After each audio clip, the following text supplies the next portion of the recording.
إن الحمد لله نحمده ونستعينه ونستغفره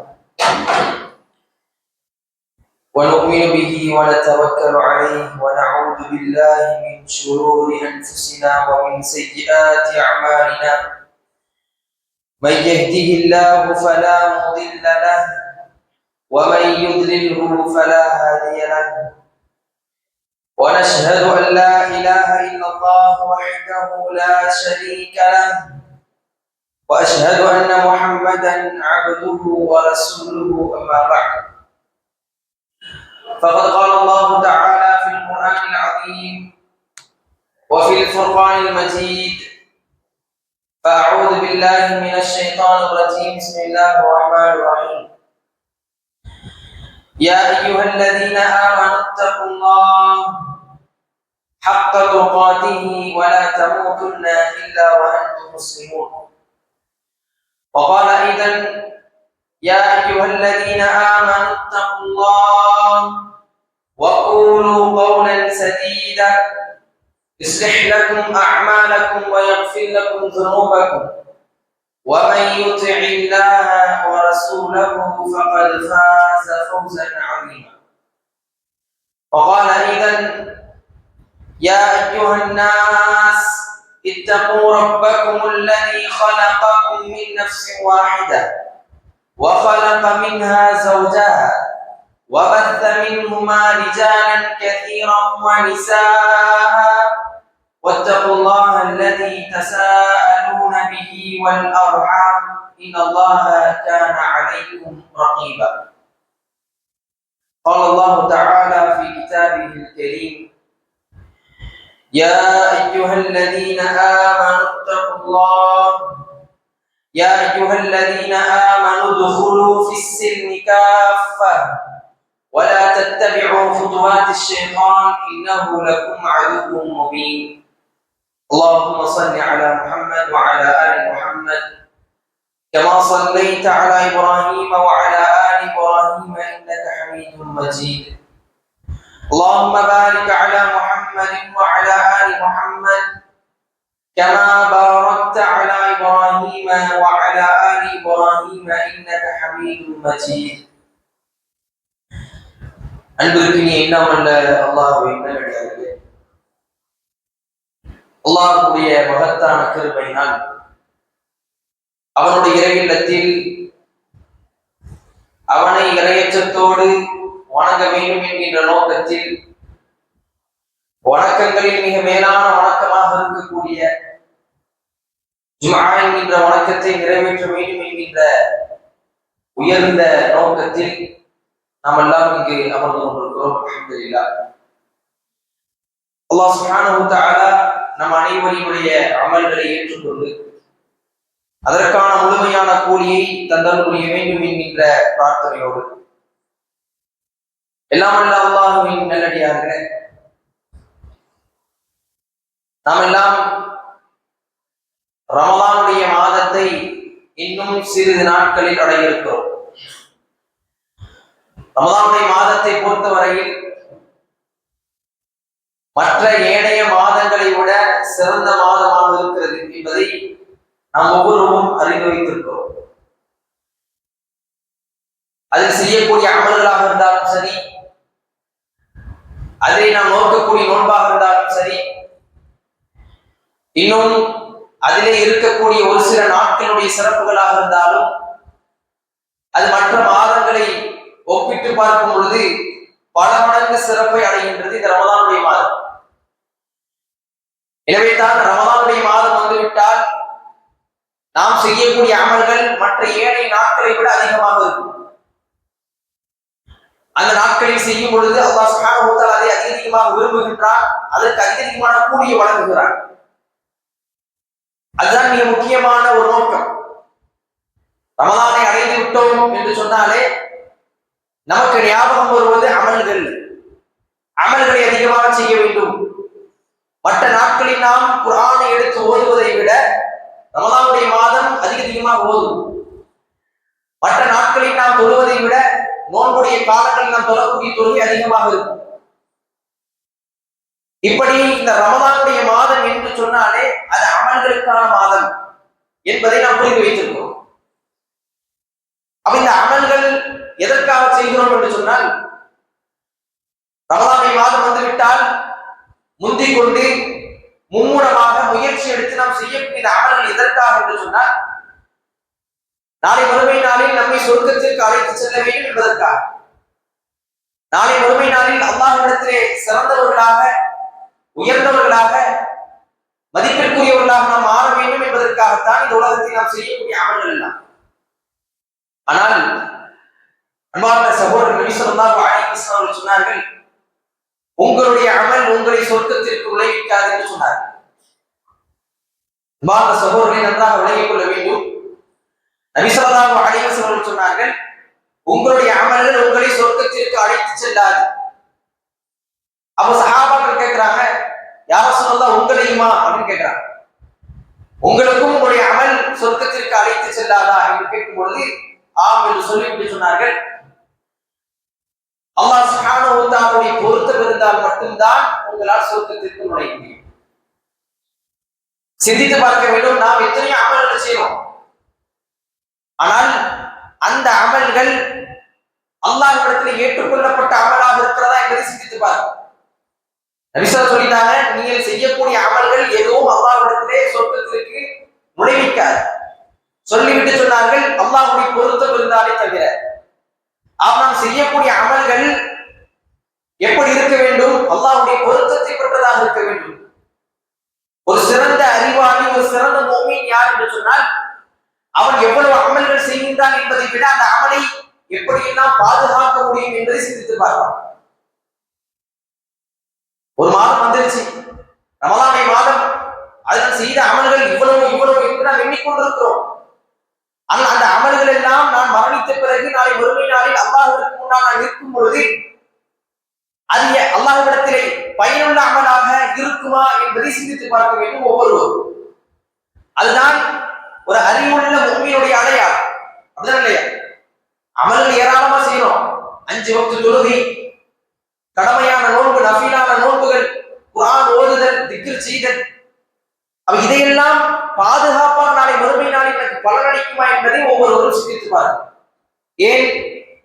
நபி அவர்கள் சொன்னது போல நம்முடைய அமல்கள் நம்மை சொர்க்கத்திற்கு அழைத்து செல்ல என்றால், அல்லாஹ் சுப்ஹானஹு வ தஆலா நம்முடைய சில காரியங்களினால், நாம் செய்யக்கூடிய ஒரு சில தவறுகளினால் நம்முடைய அமல்களை அல்லாஹ் அழிக்கின்றான் என்பதை விளங்கிக் கொள்ளும். ரமலானுடைய மாதம் நெருங்கிவிட்டது. அதில் நாம் செய்யக்கூடிய எவ்வளவு அமல்கள், அந்த அமல்கள் எல்லாம் ஒன்றுமில்லாமல் போகுது என்று சொன்னால் எவ்வளவு கவனமாக இருக்கும். எதன் காரணம்? என்னென்ன காரணங்களின் காரணமாக அல்லாஹ் சுப்ஹானஹு வ தஆலா நாம் செய்த அமல்களை அழிக்கின்றான் என்று பார்க்கும் பொழுது நபி ஸல்லல்லாஹு அலைஹி வஸல்லம் சொல்லி காட்டுகின்றார்கள், நாளை மறுமை நாளில் என்னுடைய சமூகத்திலிருந்து ஒரு கூட்டத்தார் வருவார்கள். அவர்கள் மழையளவிற்கு தான தர்மங்கள், நன்மைகள், தொழுகைகள் எல்லாவற்றையும் கொண்டு வருவார்கள், மழை அளவிற்கு. ஆனால் அல்லாஹ் சுப்ஹானஹு வ தஆலா அதை ஒன்றுமில்லாமல் ஆக்கி விடுவான். அதை பரத்தப்பட்ட பஞ்சை கொண்டு ஆக்கி விடுவான் என்று நபி ஸல்லல்லாஹு அலைஹி வஸல்லம் சொல்றாங்க. சஹாபாக்கள் கேட்கிறார்கள், யா ரசூலல்லாஹ், அவர்கள் யார்? அவர்கள் எவ்வளவு அமல்கள் செய்தாலும் அதை அல்லாஹ் அழித்து விடுவான் என்று சொன்னால் அவருடைய நிலை என்ன? அவங்க என்ன செஞ்சிருப்பாங்க, என்ன தவறு செஞ்சிருப்பார்கள் என்று கேட்கும் பொழுது நபி ஸல்லல்லாஹு அலைஹி வஸல்லம் சொன்னார்கள், அவர்கள் தொழுதிருப்பார்கள், தொழுகையாளியாக இருப்பார்கள், இரவு வணக்கங்களில் ஈடுபடுவார்கள், உங்களை போன்று நன்மைகளை அதிகமாக செய்வார்கள் என்று சொல்லிவிட்டு, வலாகின்னஹும் அக்வாமும் இதா ஸலவு பிமஹாரிமில்லாஹி இன்தஹகுஹா, ஆனால் அந்த கூட்டம் என்ன செய்திருப்பார்கள் தெரியுமா? வெளிப்படையிலே அதிகமான அமல்களாக இருக்கும், தொழுகையாக இருக்கலாம், இரவு வணக்கங்களாக இருக்கலாம், அல்லது எண்ணற்ற விஷயங்களாக இருந்தாலும் சரி, எல்லா அமலையும் செய்வாங்க. ஆனால் மறைவான நேரம் என்று வந்துவிட்டால், தனிமை என்று வந்துவிட்டால், அவர்கள் அல்லாஹ்விற்கு மாற்றமாக, அல்லாஹ் எதை தடுத்தானோ, எதை ஹராமாக்கினானோ, எதை மார்க்கத்தில் கூடாது என்று சொன்னானோ எல்லாவற்றையும் செய்வார்கள் என்று சொன்னார். இப்படி சகோதரி சிந்தித்து பார்க்க வேண்டும். ஒவ்வொருவரும் நம்முடைய உள்ளத்தை பரிசோதித்து பார்த்து கொண்டே இருக்க வேண்டும். கேள்வி கேட்டுக்கொண்டே இருக்க வேண்டும். நான் யார்? நான் எப்படி இருக்கிறேன்? ஷைத்தானை பொறுத்தவரையில் அவனுடைய மிகப்பெரிய மோசலாக என்று சொன்னால், நாம் செய்யக்கூடிய நல்ல அமல்களை மட்டுமே நமக்கு நினைவுபடுத்தி கொண்டே இருப்பான். இத்தனை தொழுகை தொழுதாய், அன்னைக்கு தகஜத்துடைய தொழுகை தொழுதாய் இல்லையா, அன்னைக்கு இவருக்கு உதவி செய்தாயா இல்லையா என்று சொல்லி எவ்வளவு நன்மையான காரியங்களாக இருக்கிறதோ அதையெல்லாம் ஞாபகப்படுத்துவானே தவிர நாம் செய்த தீமைகள், நாம் செய்த பாவங்கள் எதையும் ஞாபகப்படுத்த மாட்டார். எனவே தான் பாவத்தை செய்தாலும் அதை குறித்து சிந்திக்காமல் சர்வசாதாரணமாக கடந்து போகிறோம். அன்பார்ந்த சகோதரர்களே, அது அல்லாஹ் சுப்ஹானஹு வ தஆலா மனிதர்களுக்கு மத்தியில் ஒரு மனிதன் பாவத்தை விட்டு விலகியவனாக தனிமையில் செய்யக்கூடிய பாவத்திற்கு அல்லாஹ் இவ்வளவு பெரிய ஒரு நிலையை சொல்லி காட்டுகிறார். பொதுவாகவே ஒரு மனிதன் பாவத்தை செய்வதற்கு வெட்கப்படுவான். தப்பா நினைச்சிருவாங்களோ, இழிவாக நினைத்து விடுவார்களோ, அசிங்கப்படுத்தி விடுவார்களோ என்று சொல்லி நம்மை போன்று இருக்கக்கூடிய அல்லாஹ்வால் படைக்கப்பட்ட ஒரு மனிதனுக்கு பயந்து, பெற்றோர்களுக்கு பயந்து, நண்பர்களுக்கு பயந்து, சகோதரர்களுக்கு பயந்து, ஜமாத்துக்கு பயந்து பாவத்தை விட்டுவிட்டு, ஏன் இன்றைய காலகட்டத்தில் வளர்ந்து வரக்கூடிய டெக்னாலஜி, போனில் இருக்கக்கூடிய கேமராவாக இருக்கட்டும், சிசிடிவி கேமராவாக இருக்கட்டும், இப்படி அற்ப பொருளுக்கு பயப்படக்கூடிய நாம், அந்த அற்ப பொருளுக்கு பயந்து பாவத்தை விட்டு விலகி வாழக்கூடிய நாம், நம்மை எல்லாம் படைத்து எல்லா வகையான உணவுகளையும் உடைகளையும் நமக்கு கொடுத்து கொண்டிருக்கக்கூடிய இறைவன் ஒருவன் பார்த்து கொண்டிருக்கிறான் என்கின்ற அந்த நேரத்தில் நம்மை போன்றிருக்கக்கூடிய என்னுடைய சகோதரர்கள் இல்லை என்ற காரணத்தினால் அல்லாஹ்விற்கு முன்னால் வெட்கப்படாமல் பாவத்தை சர்வசாதாரணமாக நாம் செய்கிறோம் என்று சொன்னால் அல்லாஹ்வை எந்த நிலையில் நாம் வைத்திருக்கிறோம் என்று சிந்தித்து பார்க்க வேண்டும்.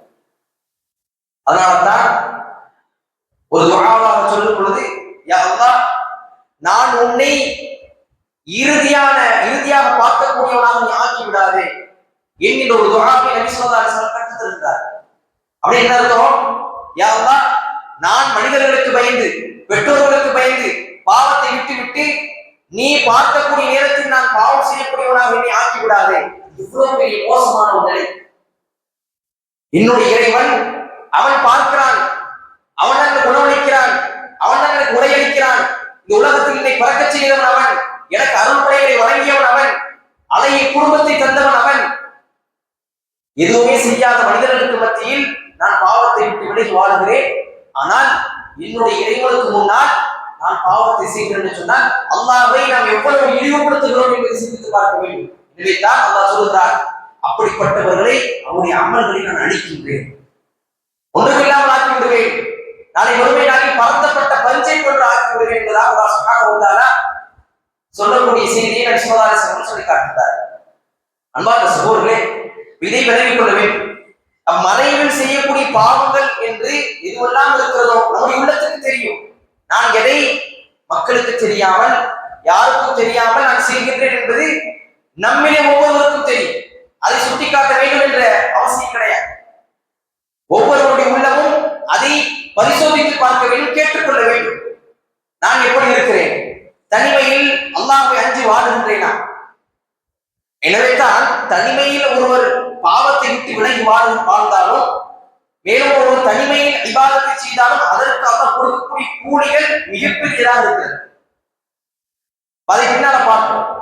அன்பார்ந்த சகோதரர்களே, எனவே இந்த நேரத்தில் நாம் குறிப்பிட்டு ஒரு சில விஷயங்களை நாம் பார்க்க வேண்டும். ஏனென்று சொன்னால், இன்றைக்கு ஒரு சில விஷயங்கள் மக்களுக்கு மத்தியிலே வெளிப்படுத்த முடியாத ஒரு சில சூழ்நிலைகள் ஏற்படும் பொழுது அதை நாம் மறைத்து விடுகின்றோம். என்ன செய்தி? மார்க்கம் நமக்கு அடிப்படையாக கடமையாக்கி இருக்கக்கூடிய விஷயங்களில் மிக பிரதானமான ஒன்று ஜகாத். ஜகாத் இருக்கிறாங்க. ஜகாத்தை பொறுத்த வரைக்கும் ஒவ்வொரு முஸ்லிமின் மீதும் கடமை. அவன் அந்த அளவை அடைந்து விட்டார். ஒரு முஸ்லிமுக்கு அவன் ஜகாத்துடைய அந்த நிலையை, அந்த அளவை அடைந்து விட்டால் அவன் கண்டிப்பாக கொடுத்தாக வேண்டும். மார்க்கத்தினுடைய, இஸ்லாத்தினுடைய அடிப்படை 5 தூண்களில் உள்ளது ஜகாத். இந்த ஜகாத்துடைய சட்டத்தை பொறுத்த வரைக்கும் அல்லாஹ் சுப்ஹானஹு வ தஆலா சொல்கிறார், "ஹுது மின் அம்வாலிஹிம் ஸதகத்தன்." நீங்கள் ஜகாத்தை அவர்களிடமிருந்து எடுத்துக் கொள்ளுங்கள் என்று அல்லாஹ் சொல்கிறார். ஜகாத்தை கொடுக்க வேண்டும் அப்படின்றது கிடையாது. அவர்களிடமிருந்து நீங்கள் எடுத்துக் கொள்ளுங்கள். அது ஒவ்வொரு முஸ்லிமின் மீதும் அளவை அடைந்து விட்டால் கடமை. அப்ப இது இஸ்லாமிய பூமியாக இருந்தால் அவர்கள் வந்து எடுத்துக் கொள்வார்கள். ஜகாத்தை அதனுடைய பட்டியலை அவர்கள் தெரிந்து கொண்டு அதை முழுமையாக அறிந்து கொண்டு சரியான நேரத்தில் வந்து நம்மிடம் வந்து பெற்றுக் கொள்வார். ஆனால் நம்முடைய நிலை அப்படி அல்ல. நான் அளவை அடைந்து விட்டேனா என்பது எனக்கு மட்டும்தான் தெரியும். நான் ஜகாத் என்கின்ற இந்த கடமையை கொடுப்பதற்குண்டான அளவை நான் அடைந்து விட்டேனா இல்லையா என்பதை நாம் ஒவ்வொருவரும் அறிவோம். ஆனால் இன்றைக்கு என்ன நடக்கிறது தெரியுமா? அடைந்தாலும் அதை சொல்லாமல் கொடுக்காமல் அப்படியே இருக்கக்கூடியவர்களே நாம் பார்க்கிறோம். கேட்டால் கொடுத்து விட்டேன் என்று சொல்லக்கூடிய பல மக்கள் இருக்கிறார்கள். ஆனால் அல்லாஹ் வாழ ஏன் இதை பற்றி பேசப்படுகிறது என்று சொன்னால், அல்லாஹ் சுப்ஹானஹு வ தஆலா எந்த பொருளாதாரத்தை சோதனை என்று சொன்னாலும் அதற்கேற்ப இன்றைக்கு பொருளாதாரத்தினுடைய மோகத்தில் வாழ்ந்து கொண்டிருக்கிறோம். இன்னமா அம்வாலுக்கும் அவுலாதுக்கும் ஃபித்னா, உங்களுடைய பிள்ளைகளும் உங்களுடைய செல்வங்களும் சோதனை என்பதாக அல்லாஹ் சுப்ஹானஹு வ தஆலா சொல்கிறார். இப்படி ஏராளமான வசனங்களில் இந்த பொருளாதாரத்தை பற்றி பேசும்பொழுது மனிதன் இதிலே மோகத்தில் இருக்கிறான். எனவே தான் இன்றைக்கு எந்த அளவுக்கு தொழுகையை பின்பற்றி அதில் உறுதியாக இருக்கின்றார்களோ அவர்கள் கூட ஜகாத்தை கொடுப்பதற்கு முன் வருவதில்லை. ஜகாத்தை கொடுப்பதற்கு சொன்னால் யோசிக்கின்றார்கள், இவ்வளவு கொடுக்க வேண்டுமா, இவ்வளவு என்பது கடமையாக இருக்கிறதா என்று அதை குறித்து பயப்படக்கூடிய, அஞ்சக்கூடிய, கொடுக்க மறுக்கக்கூடிய பல மக்கள் நம்ம பார்க்கிறோம். சுப்ஹானல்லாஹ், சிந்தித்து பார்க்க வேண்டும். எப்படி தொழுகை நம் மீது கடமையோ அது போன்று ஜகாத்தும் கடமை. எனவே தான் அபூபக்கர் சித்தீக் ரலியல்லாஹு அன்ஹுடைய சம்பவத்தை நம்மால் பார்க்க முடியும். நபி ஸல்லல்லாஹு அலைஹி வஸல்லம் அவர்கள் மரணித்து விடுகின்றார்கள். அபூபக்கர் சித்தீக் ரலியல்லாஹு அவர்கள் ஆட்சி காலத்தில் இருக்கும் பொழுது அபூபக்கர் சித்தீக் ரலியல்லாஹு அவர்கள் சொல்கிறார்கள், யார் ஜகாத்தை கொடுக்க மறுக்கின்றாரோ அவரோடு நான் போர் புரிவேன் என்று சொன்னார். எப்படி? யார் ஜகாத்தை கொடுக்க மறுக்கின்றார்களோ அவர்களோடு நான் போர் புரிவேன் என்று சொல்லும் பொழுது உமர் ரலியல்லாஹு சொல்றாங்க, லா இலாஹ இல்லல்லாஹ் என்று சொன்ன ஒருவரோடு நீங்கள் போர் புரிய போகிறீர்களா?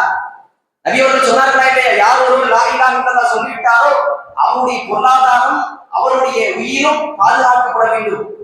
அப்ப ஜகாத் கொடுக்கிறதுக்காக நீங்க போர் புரிவேன் சொல்றீங்களே என்று சொல்லும் பொழுது அபூபக்கர் சித்தீக் ரலியல்லாஹு சொன்னார்கள், நன்றாக கவனிக்க வேண்டிய ஒரு வாசகம்.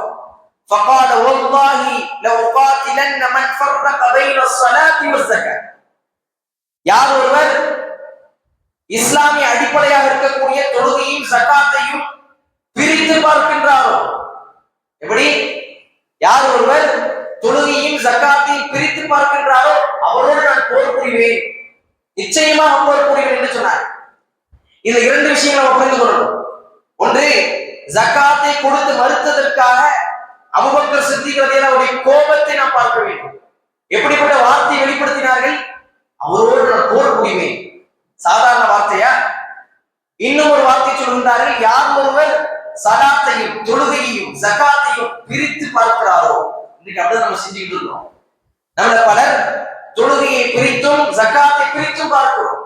தொழுகையை உறுதியான முறையிலே நிலைநாட்டி தொழக்கூடிய பலர் ஜகாத் என்று வரும் பொழுது அதை கொடுப்பதற்கு மனம் வருவதில்லை. அல்லாஹ் மீது பயம் இல்லை. இந்த பொருளாதாரத்தை எதற்காக ஜகாத் கொடுக்க சொன்னாங்க? பொருளாதாரத்தை தூய்மைப்படுத்துவதற்காக.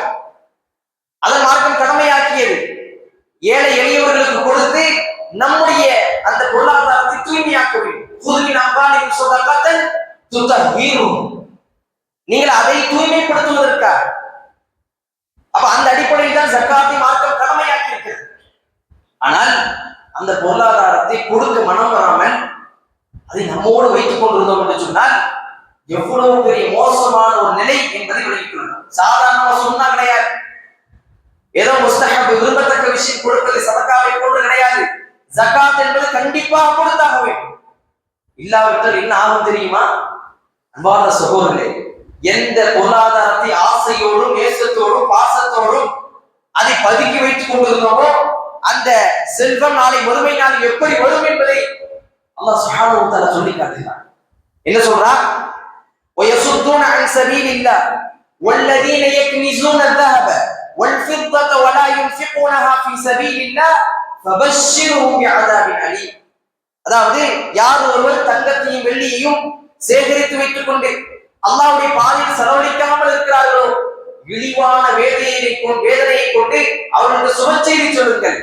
இப்படி இழிவான வேதனையை கொண்டு அவர்களுக்கு சுப செய்தி சொல்லுங்கள் என்று சொல்லிவிட்டு அல்லாஹ் சுப்ஹானஹு வ தஆலா சொல்லுகிறான், யௌம யுஹ்மா அலைஹா ஃபீ நாரி ஜஹன்னம்.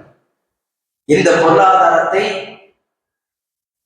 அதன் மீது மோகம் கொண்டு ஆசையோடு தங்கம் என்று வந்துவிட்டாலே அதை ஒரு மோகத்தோடு பதுக்கி வைத்துக் கொள்கிறோமா இல்லையா? அது ஜக்காத்துடைய அளவை அடைந்தாலும் கொடுக்காமல் அல்லாஹ்வுடைய பாதையில் செலவழிக்காமல் வைத்துக் கொண்டிருக்கிறோமா இல்லையா? அந்த பொருளாதாரம் நாளை மறுமை நாளில் நரகத்தில் காய்ச்சப்படும். நரகத்தில் காய்ச்சப்பட்டு அவருடைய நெற்றியில், அவருடைய முதுகுகளில், அவருடைய விழாப்புறங்களில் அது ஊற்றப்படும். எந்த பொருளாதாரம்? இந்த உலகத்தில் நாம் நேசித்த பொருளாதாரம். மேலும் சொல்லுவான் அல்லாஹ் சுப்ஹானஹு வ தஆலா, ஹாதா மா கனஸ்தும் லிஅன்ஃபுசிக்கும். இப்போ ஊற்றப்பட்டுச்சே, இதுதான் நீங்கள் இந்த உலகத்தில் சேகரித்து வைத்த பொருளாதாரம், செல்வம், தங்கம், வெள்ளி. ஃபதூகு மா குன்தும் தக்னிசூன். எந்த செல்வத்தை நீங்கள் சேகரித்தீர்களோ அதை சுவையுங்கள் என்பதாக சொன்னார். எந்த செல்வத்தை இந்த உலகத்தில் ஆசையோடு, விருப்பத்தோடு, மோகத்தோடு சேகரித்தீர்களோ அதை இப்ப சுவையுங்கள் என்பதாக சொல்லப்படும். இந்த உலகத்தில் வாழும் பொழுதுதான் இந்த பொருளாதாரத்திற்கு மதிப்பு. அதை முதலாவதாக விளங்கிக் கொள்ள வேண்டும். அல்லாஹ் சுப்ஹானஹு வ தஆலா கொடுத்த அருள்கொடை, அவன் கொடுத்த பொருளாதாரம் நாம பெற்றுக் கொண்டது அல்ல. அல்லாஹ் சுப்ஹானஹு வ தஆலா ஒவ்வொரு வசனங்களையும் சொல்லும் பொழுதும் யுன்ஃபிகூன ஃபீ சபீலில்லாஹ் மிம்மா ரஸக்னாஹும் யுன்ஃபிகூன். நீங்கள் அல்லாஹ்வுடைய பாதையில் செலவு செய்யுங்கள். எப்படி? அவன் உங்களுக்கு எதை ரிஸ்காக வழங்கினாலும் அதிலிருந்து. நாம் எதை சம்பாதித்து பெற்றுக்கொண்டேனோ அது கிடையாது. அல்லாஹ் உங்களுக்கு எதை ரிஸ்காக வழங்கினாலும் அதிலிருந்து. அப்படின்னு என்ன அர்த்தம்? உங்களுக்கு பொருளாதாரத்தை கொடுப்பவன் அல்லாஹ், அதை நீங்கள் செலவு செய்வது உங்களுடைய கடமை. அது கண்டிப்பாக செலவு செய்துதான் ஆக வேண்டும். ஏனென்றால் அல்லாஹ் உங்களுக்கு ரிஸ்க் அளிக்கிறார். நான் உனக்கு ரிஸ்க் அளிக்க நீ கொடுக்காமல் இருந்தால் அந்த பொருளாதாரம் நாளை மறுமை நாளில் மிக மோசமான ஒரு நிலையில் நம்மை வந்து அடையும் என்பதை விளங்கிக் கொள்ள வேண்டும். நபி ஸல்லல்லாஹு அலைஹி வஸல்லம் அவர்கள் இன்னொரு ஹதீஸிலே சொல்லும் பொழுது, மன் ஆதாஹு அல்லாஹு மாலன், நாளை மறுமை நாளிலே யார் ஒருவர் அவருடைய அந்த மாலை கொண்டு வருவார், பொருளாதாரத்தை. எப்படி? ஃபலம் யுஅத்தி ஜகாத்தஹு, ஜகாத் கொடுக்காத நிலையில் அவருடைய பொருளாதாரத்தை கொண்டு வருவார். என்னாகும்? முஸ்லிலஹு யௌமல் கியாமத்தி சுஜாஅன் அக்ரஉ லஹு ஜபீபதான். அந்த பொருளாதாரம் அவனுக்கு எப்படி நாளை மறுமை நாளில் வந்து நிற்கும் என்று சொன்னால், கடுமையான விஷமுள்ள ஒரு பாம்பாக வந்து நிற்கும். அந்த பாம்பு அவனுடைய தாடையின் பக்கம் கொத்திக் கொண்டே சொல்லும், சும்ம யகூலு அன மாலுக் அன கன்சுக். அந்த பாம்பு கொத்திக் கொண்டே சொல்லும், நான் தான் உன்னுடைய பொருளாதாரம், நான் தான் உன்னுடைய புதையல், நீ சேகரித்து வைத்த செல்வம் நான் தான் என்று சொல்லி அந்த பாம்பு, விஷமுள்ள கடுமையான விஷமுள்ள அந்த பாம்பு அவனை கொத்திக் கொண்டே இருக்கும் என்கிற ஒரு தண்டனையும் நாளை மறுமை நாளில் நடக்கக்கூடிய விஷயத்தை நபி ஸல்லல்லாஹு அலைஹி வஸல்லம் சொல்லி காட்டுகிறார். இந்த வசனமும் இந்த ஹதீஸும் நமக்கு எதை தெரிவிக்கிறது என்று சொன்னால், நாம் எந்த பொருளாதாரத்தை மோகத்தோடு சேகரிக்கின்றோமோ அந்த பொருளாதாரம் நாளை மறுமை நாளில் நமக்கு மிக பெரும் எதிரியாக வந்து நிற்கும். எனவே தான் அதை கொடுக்க வேண்டிய விதத்தில், கொடுக்க வேண்டிய முறையில், கொடுக்க வேண்டிய தொகையை சரியான முறையிலே கொடுத்து விட வேண்டும். அல்லாஹ்வுக்கு பயந்து அஞ்சி வாழ வேண்டும். உங்களுடைய பொருளாதாரம் உங்களுக்கு தெரியும், நான் அந்த அளவை அடைந்து விட்டேனா இல்லையா? மறைவில் செய்யக்கூடிய பாவங்கள் ஏராளம் இருக்கிறது. ஆனால் அதையெல்லாம் நாம் புரிந்து கொள்கிறோம். ஜகாத் என்கிற விஷயம் வரும்பொழுது மட்டும், பொருளாதாரத்தை எடுத்து கொடுக்க வேண்டும் என்கிற சூழ்நிலை வரும்போது மட்டும் அதிலே அல்லாஹ்வுடைய பயம் இல்லாமல் போகிறது.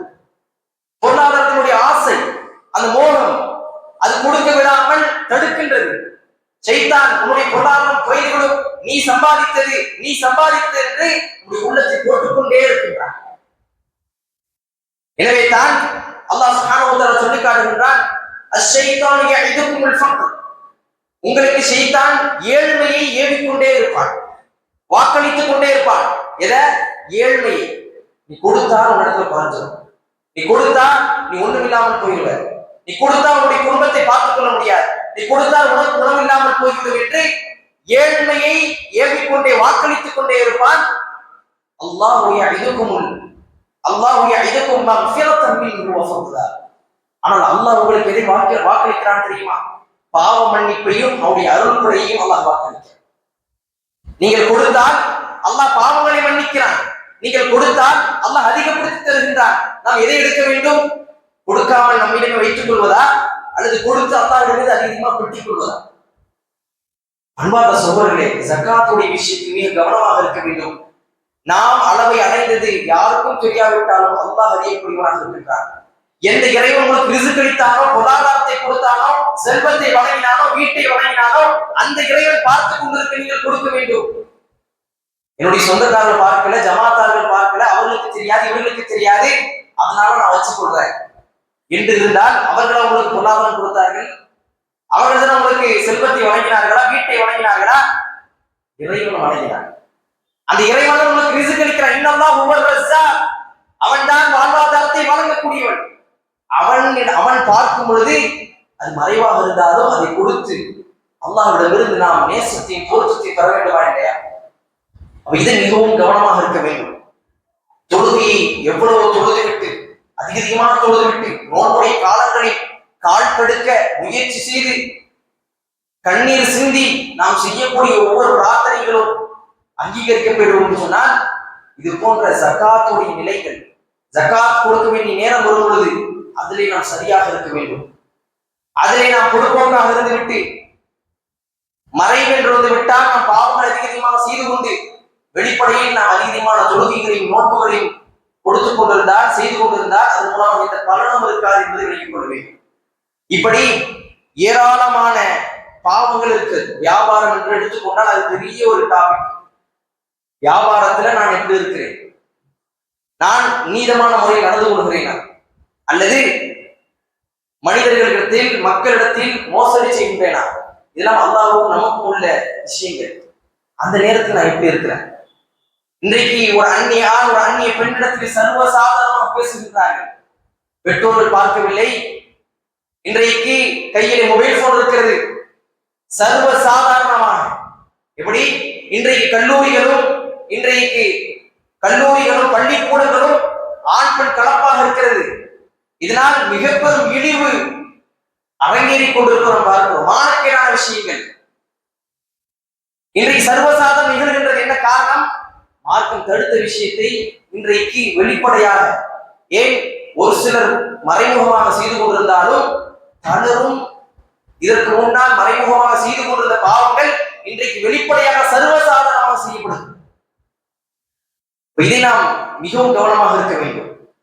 ஒவ்வொரு பெற்றோரும் தன்னுடைய பிள்ளைகள் என்ன செய்கின்றார்கள், யாரிடத்திலே பழகுகிறார்கள், யாரிடத்திலே பேசுகின்றார்கள், இதையெல்லாம் கண்காணிக்க வேண்டும். ஒரு போன் வாங்கி கொடுத்துறோம், அந்த போனில் யாரிடத்திலே பேசுகின்றார்கள், எதை பார்க்கின்றார்கள், இதுவெல்லாம் அல்லாஹ்விற்கும் அந்த மனிதருக்கும் உள்ள தொடர்பு.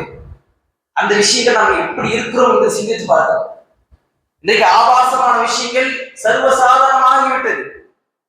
ஒரு மொபைல் போனிலே அனைத்து வகையான மானக்கேடான விஷயங்கள் இருக்கிறது. அந்த விஷயங்களில் நான் எப்படி இருக்கிறேன்? அல்லாஹ்வுக்கு பயந்து இருக்கிறேனா, அல்லது சர்வசாதாரண பாவங்களில் ஈடுபடக்கூடியவனாக இருக்கின்றேனா என்பதை ஒவ்வொருவரும் சிந்தித்து பார்க்க வேண்டும். ஏனென்று சொன்னால் இதுவெல்லாம் நம்முடைய அமல்களை அளிக்கக்கூடிய காரணங்கள். அமலினை வெளிப்படையாக செய்துவிட்டு மறைமுகம் என்று வந்துவிட்டால் நான் பாவங்களை சர்வசாதாரணமாக செய்யக்கூடியவனாக இருக்கிறேன் என்று சொன்னால், நான் ரமலானில் செய்த அமல்கள் எதற்காக? அது என்ன பலனை அளிக்கும்? நாளை மறுமை நாள் எதை எனக்கு பெற்றுத்தரும்? இந்த உலகத்தில் வாழும் பொழுது நான் சேகரித்த பணம், பொருளாதாரம், புகழ், இதை நான் இழந்து விட்டாலும் கூட பெற்றுக்கொள்ள முடியும். ஆனால் நாளை மறுமை நாளில் நான் சொர்க்கத்திற்கு செல்வதற்காக சேகரித்து வைத்திருந்த அமல், நாளை மறுமை நாளில் அல்லாஹ்விற்கு முன்னால் இருக்கும் பொழுது ஒன்றுமில்லாமல் போனால் நான் யாரிடத்திலே போக முடியும்?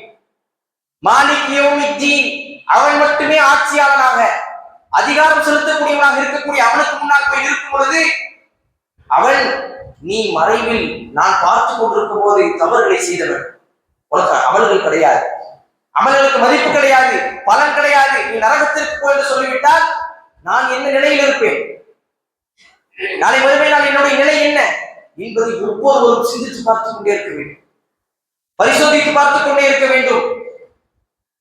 ஈமானை அதிகப்படுத்தக்கூடிய முஃமின்களாக இருந்த, நமக்கு முன்னோர்களாக இருந்த அவர்களுடைய வரலாற்று சம்பவங்கள், அவர்கள் எப்படி வாழ்ந்தார்கள், அவர்கள் எப்படி அல்லாஹ்வை அஞ்சி வாழ்ந்தார்கள், எந்த அளவுக்கு அல்லாஹ்விற்கு பயந்து வாழ்ந்தார்கள் என்பதை நாம் ஒவ்வொருவரும் சிந்தித்து பார்க்க கடமைப்பட்டிருக்கிறோம். யூசுப் அலைஹிஸ்ஸலாம் அவர்கள் எடுத்துக்கொள்ளுங்கள். யூசுப் அலைஹிஸ்ஸலாம் அவர்கள் விற்கப்படுகின்றார்கள். அந்த விற்கப்பட்ட அந்த மன்னன், அந்த மந்திரி, அவருடைய மனைவி தவறான வழியில் பக்கம் அழைக்கிறார்கள். அழைத்த மாத்திரத்தில் அவர்கள் மறுக்கின்றார்கள். அந்த பெண் அழைத்த போது அவர்கள் கட்டுப்பட்டிருந்தால் எந்த ஒன்றும் நடந்திருக்காது, யாரும் எதுவும் சொல்ல மாட்டார்கள் என்றாலும் கூட அவர்கள் பயந்து ஓடினார்கள். இதில் கவனிக்க வேண்டிய ஒரு அம்சம் என்று சொன்னால், இறுதியாக அந்த பெண் அவர்களுக்கு கட்டளையிடுகின்றார், நீ இந்த பாவத்தை செய்தால் நீ நிரபராதி, இந்த பாவத்தை செய்தால் நீ நிரபராதி, உன்னை விட்டு விடுகின்றேன், பாவத்தை செய்ய மறுத்தால் உன்னை நான் சிறையில் அடைப்பேன் என்று சொன்னார்கள். இப்படி பாவத்தை செஞ்சா விட்டுறேன், எப்படிப்பட்ட வாய்ப்பு, பாவத்தை செய்தால் விட்டு விடுகின்றேன், நீ செய்ய மறுத்தால் உன்னை சிறையில் அடைப்பேன் என்று சொல்லும் பொழுது யூசுப் அலைஹிஸ்ஸலாம் சொன்னார்கள், قال رب السجن احب الي مما يدعونني اليه.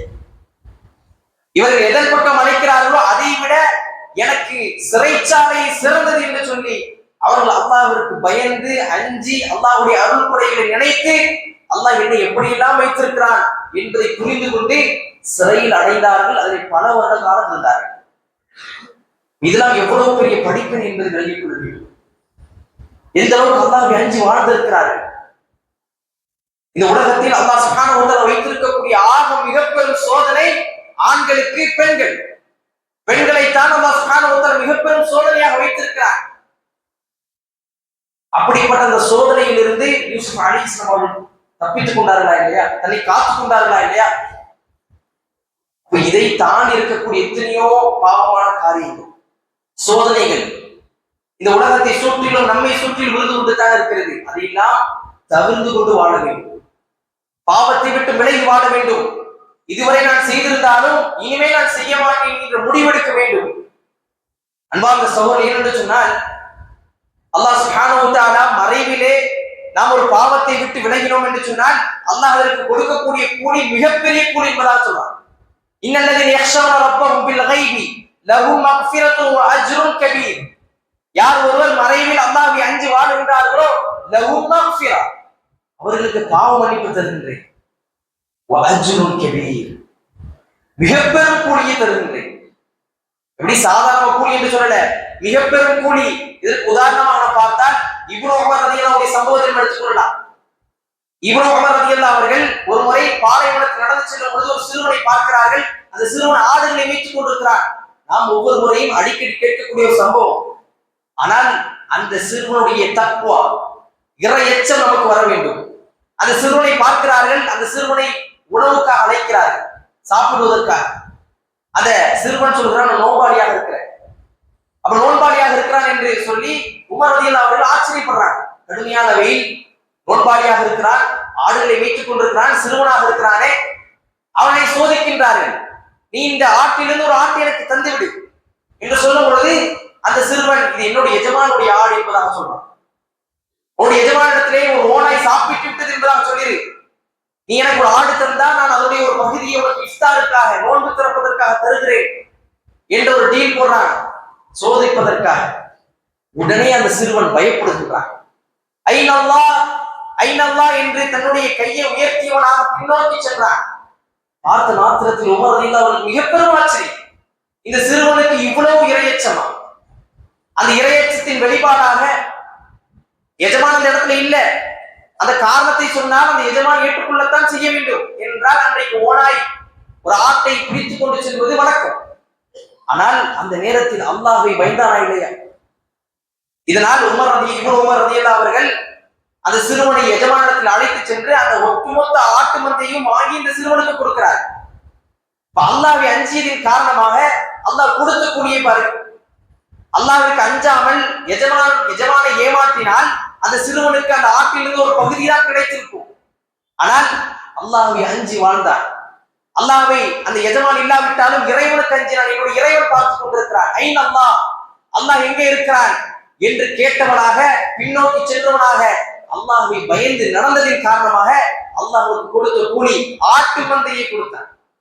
ஆட்டு மந்தையை தூக்கி கொடுத்தான். இப்படிதான் நாம் நாடாதபுரத்திலிருந்து நாம் அல்லாஹ்வை அஞ்சி வாழும் பொழுது அஜ்ருன் கபீர், மிகப்பெரும் கூலி நமக்கு தருவார். அது மட்டுமல்ல, மன் ஹஷிய ரஹ்மான பில் கைப் வஜாஅ பிகல்பின் முனீப், யார் ஒருவர் மறைவில் அந்த ரஹ்மானை அளவற்ற அருளாளனை அஞ்சி வாழ்கின்றார்களோ, அவர்கள் தெளிவான உள்ளத்தோடு பாவம் செய்யாத, பாவத்திலிருந்து விலகிய உள்ளத்தோடு யார் வருகின்றார்களோ அவர்களுக்கு சொல்லப்படும், நீங்கள் சொர்க்கத்தில் அமைதியோடும் மன நிம்மதியோடும் மன நிறைவோடும் நீங்கள் நுழையுங்கள் என்பதாக சொல்லப்படும். அங்கே நீங்கள் நிரந்தரமாக இருங்கள் என்று சொல்லப்படும். லஹுமா யஷாஊன ஃபீஹா வலதைனா மஸீத், நீங்கள் எதையெல்லாம் நினைக்கின்றீர்களோ, நாடுகின்றீர்களோ அதையெல்லாம் பெற்றுக் கொள்ளுங்கள் என்பதாக சொல்லப்படும். இதெல்லாம் அல்லாஹ் எதற்காக தருகிறான்? மக்கள் எல்லாம் இல்லாத நேரத்தில் அல்லாஹ்விற்கு மட்டுமே நான் அஞ்சி ஒரு விஷயத்தை செய்கின்றேன் அல்லது ஒரு விஷயத்தை விடுகின்றேன். ஒரு அமலை செய்வதாக இருந்தாலும் சரி, ஒரு பாவத்தை விடுவதாக இருந்தாலும் சரி, இரண்டத்தையும் ஒரு மனிதன் தனிமையில் செய்தால் அதை அல்லாஹ் அதிகமாக விரும்புகின்றார். ஏனென்றால் அப்படி ஒரு மனிதன் செய்யும் போது அது அல்லாஹ்விற்காக மட்டுமே செய்கின்றார். ஏனென்றால் ஒவ்வொரு அமலும் இஹ்லாஸ் அடிப்படையினது. ஒவ்வொரு அமலுக்கும், ஒரு பாவத்தை விடுவதற்கும் இஹ்லாஸ் என்ற அடிப்படை இருக்கிறது. அல்லாஹ்விற்காக முழுமையாக ஒரு மனிதன் ஒன்றை செய்தால் அது மிக முக்கியமாக தனிமையில் தான் செய்ய முடியும். ஒரு மனிதன் தனிமையில் ஒரு அமலை செய்தால் அல்லது தனிமையில் ஒரு பாவத்தை விட்டால் அது அல்லாஹ்விற்காகத்தான் அவன் செய்ய முடியும், ஒரு முஃமினாக இருந்தால். அந்த விஷயத்தை அல்லாஹ் அதிகமாக நேசிக்கின்றார். அது அமல் செய்தாலும் சரி, ஒரு பாவத்தை விட்டாலும் சரி. அன்பார்ந்த சகோதரர்களே, இதை நாம் நன்றாக விளங்கிக் கொள்ள வேண்டும். இதை இந்த நேரத்தில் பேசுவதற்குண்டான காரணம் என்னவென்று சொன்னால், நாம் ரமதானுடைய மாதம் என்று வந்துவிட்டால் அதிலே அதிகமான அமல்களை செய்கிறோம். ஆனால் அதே நேரத்தில் அந்த ரமதான் கடந்து விட்டால் அந்த ரமதானில் எந்த அமல்களை செய்தோமோ அதை பாதுகாக்காமல் சர்வசாதாரணம் அழிக்கக்கூடிய காரியங்களை செய்து விடுகின்றோம். என்ன பிரயோஜனம் என்பதை நாம் ஒவ்வொருவரும் விலகிக் கொள்ள வேண்டும். ஏனென்றால் ரமதானுடைய மாதம் என்பது அமலுக்குரிய மாதம் தான். எனவே இந்த ரமதானை வைத்து ஷைத்தான் நமக்கு மத்தியில் ஏற்படுத்தக்கூடிய ஊசலாட்டம் என்னவென்று சொன்னால், ரமதானுடைய மாதத்தில் ஷைத்தான் விலங்கிடப்படுகின்றார். அதை நாம் எப்படி புரிந்து கொள்ள வேண்டும் என்றால், பொதுவாகவே எல்லா மனிதர்களும் ரமதானுடைய மாதத்தில் அதிகமான அமல்கள் செய்வார்கள். ஷைத்தான் ஒரு யுக்தி என்னன்னு சொன்னா, நம்மை வழிகெடுக்கக்கூடிய வழிமுறையில் ஒரு விஷயம் என்னன்னு சொன்னா, அவன் நம்மை ரமதானை காரணமாக வைத்து அமல்களை பிற்படுத்துவான். நல்ல விளங்கிக் கொள்ள வேண்டும். இன்றைக்கு நம்மிலே பலர் என்ன செய்கிறோம், ரமதான் வரட்டும் பார்த்துக்கலாம், ஓதுங்கப்பா என்று சொன்னால் ரமதானுடைய காலத்திலிருந்து ஆரம்பிச்சிடலாம், துளு என்று சொன்னால் ரமதானுடைய காலத்தில் ஆரம்பித்து விடலாம் என்று ரமதானை அமல்களுக்கான பயிற்சியாக எடுத்துக்கொள்ளாமல் அமல்களை விடுவதற்குண்டான காரணமாக வைத்திருக்கிறோம். ரமதானை எப்படி வச்சிருக்கிறோம்? அமல்களை பயிற்சி எடுப்பதற்குண்டான காரணமாக வைக்கிற, அமல்களை விடுவதற்குண்டான காரணமாக சொல்லிக் கொண்டிருக்கிறோம். இதுவெல்லாம் ஷைத்தானுடைய மாபெரும் ஊசலாட்டம். அமல்களை விரைவுபடுத்தலாம் மார்க்கம் சொல்லுது, ரமலானின் பக்கம் தள்ளி வைக்க சொல்லல. அவ என்ன செய்வான்? ரமலானின் பக்கம் தள்ளி வைத்து விடுவான் ஷைத்தான். ரமலான நல்ல செய்வோம், ரமலான் யாரும் குறை வைக்க மாட்டோம், ரமலான்ல அதிகமா ஓதுவோம், தியாமுல்லையில நின்று தொழுவோம், எல்லாம் செய்வோம். அதுக்கடுத்து வேலையை காட்டுவோம் ஷைத்தான். ரமலானுடைய மாதத்துக்கு நிறைய செஞ்சாச்சு, அந்த ஒண்ணு போதும் இந்த வருடத்துக்கு முழுக்க, இந்த வருடம் முழுக்க அதை வைத்து ஓட்டிக்கொள்ளலாம் என்கின்ற மைண்ட் செட்டுக்கு வருவோம். ஒவ்வொரு வருடம் கிட்ட கழியுது.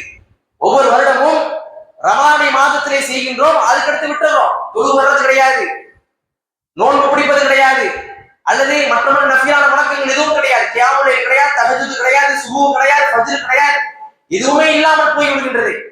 ரமலானுடைய காலகட்டத்தில் பள்ளி வாயில் ஃபஜ்ருடைய நேரத்தில் நிறைந்தது போன்று மற்ற காலங்களில் இல்லை. ஏன்னா ரமலானுடைய மாதம் மட்டும் தொழுதால் போதும் என்கின்ற மனோநிலையை ஷைத்தான் எல்லோருக்கும் மத்தியும் போட்டுக்கொண்டே இருப்பான்.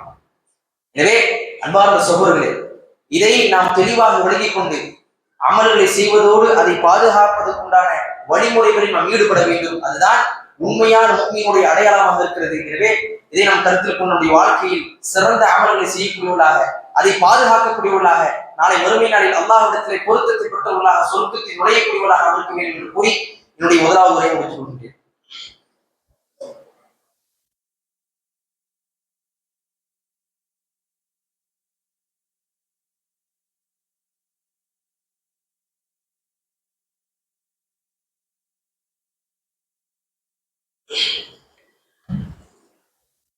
அல்ஹம்துலில்லாஹி ரப்பில் ஆலமீன் வஸ்ஸலாத்து வஸ்ஸலாமு அலா மன் லா நபிய பஅத அம்மா பஅத். அன்பிற்கு இல்லாமல் அல்லாஹ்வின் நல்லடியார்களே, முதலாவது உரையில் நோன்புடைய காலத்தை நாம் முற்படுத்துவதற்குண்டான காரணம், அதிலே முயற்சி செய்வதற்குண்டான காரணம், நாளை மறுமை நாளில் அல்லாஹ்வுடைய பொருத்தத்தையும் சொர்க்கத்தையும் பெற வேண்டும் என்பதுதான். அதை பாதுகாத்துக் கொள்ள வேண்டும் என்று சொன்னால் அதை பாதுகாக்கக்கூடிய நிலையை நாம் ஏற்படுத்திக் கொள்ள வேண்டும். அதில் குறிப்பாக நாம் செய்யக்கூடிய பாவங்களை விட்டு விலகி வாழ வேண்டும். இனி இந்த செய்தி நாம் முற்படுத்தி பார்ப்போம். அன்பார்ந்த சகோதரர்களே, பொதுவாகவே மனிதன் பாவம் செய்யக்கூடியவன். இயல்பாகவே மனிதன் ஷைத்தான் என்பவன் அதிகமான அனுபவசாலி. நமக்கெல்லாம் தெரியும், இப்லீஸை பொறுத்த வரைக்கும் ஆதம் அலைஹிஸ்ஸலாமுடைய காலகட்டத்தில் இருந்து இருக்கிறான். அவனுக்கு தெரியும் யார் நல்லவர், யார் கெட்டவர், யார் தொழுகையாளி, யார் எப்படி இவரை வழிகெடுத்தால் வழிகேட்டின் பக்கம் கொண்டு செல்ல முடியும் என்ற எல்லா விஷயங்களும் அனுபவம் பெற்றவன் இப்லீஸ். அவனுக்கு மத்தியில் நாம் இருக்கும் பொழுது மிக கவனமாக இருக்க வேண்டும். எனவே நம்மை வழிகெடுப்பது அவனுக்கு இலகுவான காரியம். எனவே தான் குல்லு பனி ஆதம ஹத்தாஉ வ கைருல் ஹத்தாஇன தவ்வாபூன். நபி ஸல்லல்லாஹு அலைஹி சொன்னார்கள், ஒவ்வொரு ஆதமுடைய ஒவ்வொரு மகனும் சந்ததியர்களும் தவறு செய்யக்கூடியவர்கள் தான். வ கைருல் ஹத்தாஇன தவ்வாபூன், அவர்களில் சிறந்தவர்கள் தௌபா தேடக்கூடியவர்கள். இப்படிப்பட்ட நிலையில் பாவத்தை முழுமையாக விலகி அந்த தௌபாவை பக்கம் வர வேண்டும். இது போன்ற ரமலானுடைய காலத்தை அல்லாஹ் சுப்ஹானஹு வ தஆலா ஏன் வைத்திருக்கிறான்? நாம் மீண்டு வருவதற்காக, பரிசுத்தமாவதற்காக, பயிற்சி அளிப்பதற்காக. பாவத்தை விட்டெல்லாம் விலகி ரமலானுடைய மாதத்தில் பயிற்சி எடுக்க வேண்டும். பயிற்சி களம். அதிலிருந்து நம்முடைய செயல்பாடுகளை, அமல்களை மாற்றி அமைக்க வேண்டும். அதற்காகத்தான் இது போன்ற ரமலானுடைய மாதம், தௌபா, இதுவெல்லாம் நம்மை பரிசுத்தப்படுத்துவதற்காக அல்லாஹ் வைத்திருக்கிறார். அதிலிருந்து நம்முடைய நிலைகளை மாற்றி அமைக்க வேண்டும். அந்த ஒரு மாதம் மட்டும் நல்லா இருந்துட்டு அடுத்த மாதத்திலிருந்து எல்லா வகையான பாவங்களை செய்யக்கூடியவரை மாறிவிடக்கூடாது. அப்படி அல்ல. மாறாக தௌபா தேடக்கூடியவர்கள் என்று சொன்னால் அந்த பாவத்தை விலகி அல்லாஹ்விடமே தௌபா தேடக்கூடியவர்கள், பாவ மன்னிப்பு தேடக்கூடியவர்கள். அல்லாஹ் சுப்ஹானஹு வ தஆலா முத்தகீன்களுடைய பண்பாக சொல்லும் பொழுது எப்படி சொல்கின்றான்? அவர்கள் பாவம் செய்ய மாட்டார் என்று சொல்ல, وَإِذَا فَعَلُوا فَاحِشَةً أَوْ ظَلَمُوا أَنفُسَهُمْ ذَكَرُوا اللَّهَ فَاسْتَغْفَرُوا لِذُنُوبِهِمْ وَمَن يَغْفِرُ الذُّنُوبَ إِلَّا اللَّهُ وَلَمْ يُصِرُّوا عَلَى مَا فَعَلُوا وَهُمْ يَعْلَمُونَ. அந்த முத்தகீன்கள் ஏதாவது மானக்கேடான விஷயத்தை செஞ்சிட்டார், தனக்குத்தானே அநியாயம் செய்து விட்டால் அவர்கள் அல்லாஹ்விடத்திலே பாவ மன்னிப்பு தேடுவார். உடனே وَلَمْ يُصِرُّوا عَلَى مَا فَعَلُوا وَهُمْ يَعْلَمُونَ. அவர்கள் எதை செய்து கொண்டிருந்தார்களோ அதில் தொடர்ச்சியாக இருக்க மாட்டார்கள், தொடர்ந்து இருக்க மாட்டார்கள். செய்து விட்டால் உணர்வார்கள், அதை விட்டு விலகி விடுவார்கள், விலகி அல்லாஹ்வின் பக்கம் மீண்டு விடுவார்கள். இதை நாம் மிகவும் கவனமாக இருக்க வேண்டும். ஒரு முஃமின் ஈமானுடையவனாக இருக்கின்றான் என்பதற்குண்டான அடையாளம் நபி ஸல்லல்லாஹு அலைஹி வஸல்லம் சொன்னார்கள், ஒரு முஃமின் ஒரு பாவத்தை செய்து விட்டால், ஒரு சிறிய பாவத்தை செய்து விட்டாலும் கூட மலைக்கு கீழாக இருப்பதை போன்று உணர்வான். அதே ஒரு ஃபாசி, ஒரு பாவி, பாவத்தையே செய்து கொண்டிருக்கக்கூடியவன், அவன் அந்த பாவத்தை ஒரு ஈயை போன்று, ஒரு குசுவை போன்று பார்ப்பான் என்பதாக நபி ஸல்லல்லாஹு அலைஹி வஸல்லம் அவர்கள் சொல்லி காட்டக்கூடிய செய்தியை பார்க்கிறோம். ரமலானுடைய காலத்தை நாம் நெருங்கி இருக்கிறோம். பரக்கத்தான அருள் பொருந்திய பல சிறப்புகள், பல நன்மைகள், அந்தஸ்துகள் நிறைந்த ஒரு மாதத்தை அடைய இருக்கிறோம். அப்படிப்பட்ட நாம் நம்முடைய நிலைகளை மாற்றிக்கொள்ள வேண்டும், நம்மை தயார்படுத்திக் கொள்ள வேண்டும், பாவங்களை விட்டு விலக வேண்டும், நன்மைகளின் பக்கம் விரைய வேண்டும். இந்த நோன்பிற்கு, இந்த ரமலானுடைய மாதத்திலிருந்து நான் எதையும், எந்த பாவத்தையும் செய்ய மாட்டேன், அல்லாஹ்வின் பக்கம் நெருங்கக்கூடியவனாக இருப்பேன், அல்லாஹ்விற்கு உண்மையான அடியானாக இருப்பேன், மறைவிலும் குறிப்பாக அல்லாஹ்வை அஞ்சி வாழுவேன். தொழுகையாக இருக்கட்டும், அந்த மறைவில் என்று சொல்லும் பொழுது நாம் பெரிய பெரிய தவறுகளை மட்டும்தான் எடுப்போம். ஆனால் அடுத்தவர்களை பற்றி புறம் பேசுவது, ஏமாற்றுவது, குறை சொல்வது, இதுவெல்லாம் அல்லாஹ் சுப்ஹானஹு வ தஆலா பார்த்துக் கொண்டிருக்கிறான் என்ற எண்ணத்தோடு வாழ வேண்டும். அந்த நபி ஸல்லல்லாஹு அலைஹி சொன்னார்கள், ஆயிஷா ரலியல்லாஹு சொல்லும் பொழுது நபி அவர்கள் எல்லா நேரங்களிலும் அல்லாஹ்வுடைய நினைப்போடு இருப்பார்.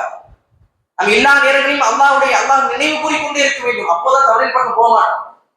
ஒரு கூட்டம் கூடினாலே பலரை பத்தி பேசுறது, அவன் இப்படி இவன் அப்படி என்று சொல்லி எல்லோரை பற்றி பேசுகின்றோம். அவன் தொழுகையாரியா இல்லாவிட்டாலும் நாம் பேசுவது அவனுக்கு நன்மையாக மாறிவிடுகின்றது. நாம் அந்த இடத்திலே அநியாயக்காரர்களாக, புறம் பேசக்கூடியவர்களாக, அவதூறு சொல்லக்கூடியவர்களாக மாறிவிடுகின்றோம். இதையெல்லாம் நாம் கருத்தில் கொள்ள வேண்டும், சிந்திக்க வேண்டும், மாற்றத்தை ஏற்படுத்த வேண்டும். நோன்புடைய காலத்தை, நேரத்தை, மாதத்தை அடைய இருக்கிறோம். இந்த நேரத்தில் நம்முடைய ஒவ்வொரு செயல்பாடுகளையும் மாற்றியுள்ளார். அல்லாஹ்வின் பக்கம் நெருங்கியவர்களாக, அமல்களை அதிகமாக செய்தவர்களாக, அதே நேரத்தில் அந்த அமல்களை பாதுகாத்தவர்களாக வாழக்கூடிய மக்களாக நீங்களும் நானும் இருக்க வேண்டும். அப்படிப்பட்ட வாக்கியத்தை அல்லாஹ் சுப்ஹானஹு வ தஆலா நம் அனைவருக்கும் தந்தல் முடியுமானால் என்று கூறி என்னுடைய உரையை முடித்து நிறைவாக அல்ஹம்துலில்லாஹி ரப்பில் ஆலமீன். அஸ்ஸலாமு அலைக்கும் வரஹ்மத்துல்லாஹி வபரகாத்துஹு.